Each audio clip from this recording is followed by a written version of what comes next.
What's up guys, how you doing? If you haven't been to my channel before, my name's Subscriber. I would love it if you subscribed. That was actually me thinking about swapping from Adobe Premiere Pro to Final Cut Pro. And guess what? I did. I've been using Premiere Pro for about 16 years and it's an awesome program, but since it went to subscription, it started crashing, it started having problems. The price kept on going up ridiculously, and I thought $300 for a program that's made for the Mac, that's faster, that has plugins that can do almost everything in absolutely no time at all, stuff that I would have to spend ages in After Effects creating. Where's the catch?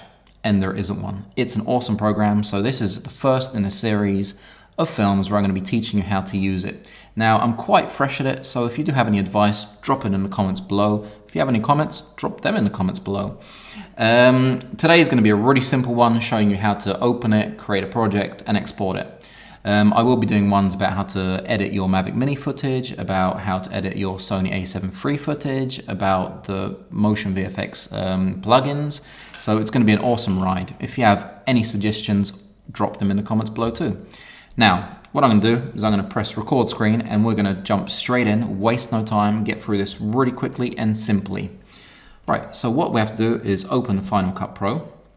The version I'm on at the moment is 10.4.8. And you see how quickly that opens. Right, this is actually the screen you are greeted with when you open Final Cut Pro for the first time.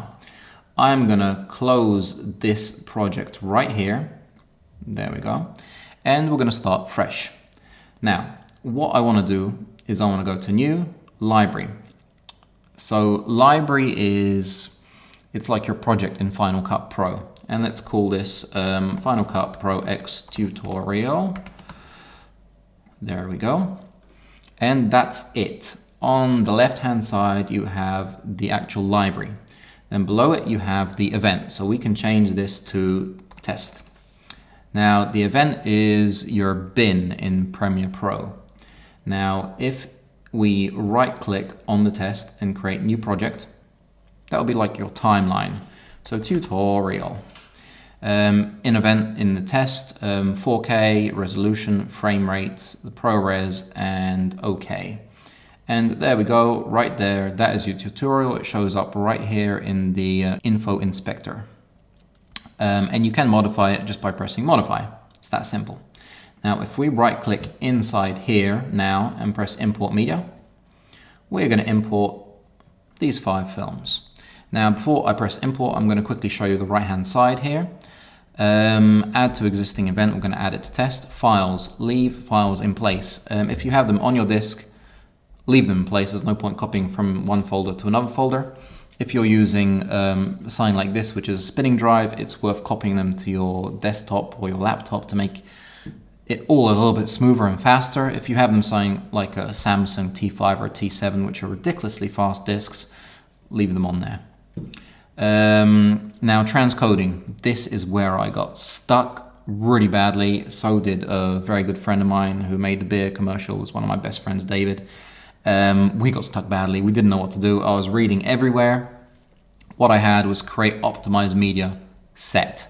And so I deleted the project and I opened it again without that set and it was still there. It's because it created like little proxy files for all these files in optimized media, doing it in ProRes 422, which means that it's got a much wider color gamut, it's got a higher dynamic range, and it just overexposed all my Sony a7 III HLG2 footage. That drove me mad. I didn't know what to do. In the end, I found out what to do. Now, the rest of it, just leave empty, import selected. So right here, it's going to show up. Just going to make this a little bit smaller. This actually just shows you like more of the footage, like a little bit closer. This makes your thumbnails bigger. So there we go. There is my Sony a7 III footage. As you can see in the actual viewer here, it looks really good, absolutely no problems. But here it looks terrible. Now, just 2 things before we start. If you go into View, Browser, Use Media Ranges, that will show you exactly what part of what clip you've used with a little orange bar, so that's really helpful. And if you go into Preferences, to speed things up a little bit, you have to go into Playback, turn off background render because that's really going to annoy you. It's going to keep on rendering, it's going to pause and render and pause, and it's going to slow things down a lot. So turn that off unless you really want to see what's going on and you've got a slower computer. If you've got a faster computer, which mine isn't anymore, I don't think, you can kind of turn that off. Anyway, that's that. So we have this file, and as you can see, the whole thing is selected. If we pull it down, then we have it on our timeline. Now the timeline is magnetic, which is pretty cool. If you press play, you will see that this thing is ridiculously overexposed. So what we're gonna have to do is we're gonna have to select all the files from the Sony A7 III. There we go. Go to the right hand side here to the info inspector and go to color space override. Now you're gonna have to go to Rec 709 to turn it back into what it was filmed in and a color gamut and a high dynamic range that you can actually see. If you want to add a camera LUT with them all selected, you can do so. For example, I have my studio LUT, which I add each time I'm making a film. And that's that. It really is that simple. Now, for example, if we get another clip of the drone video, and if we press I, it's going to select, like in Premiere Pro at the beginning.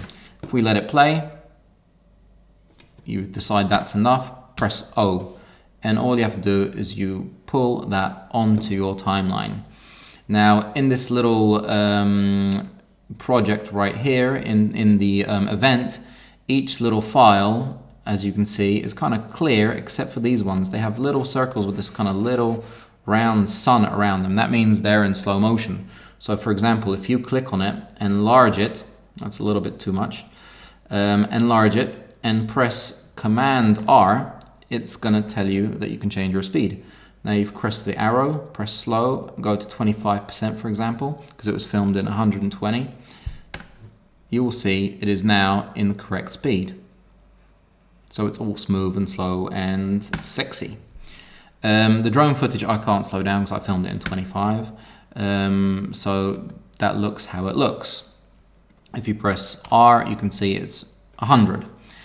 For example, if I want this footage to slow down and speed up, it's pretty simple too. All I have to do is press Shift B, find another area, press Shift B, and I can speed it up to normal speed, for example, and that will create a speed ramp. So that's just really, really simple and fast. You can see how it slows down, speeds up, and slows down again.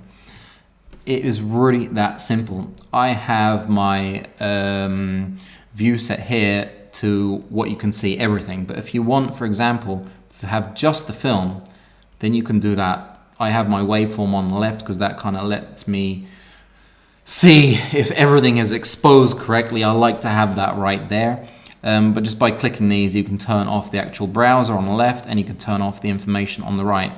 Now here you have sound, so you can change the sound levels right here.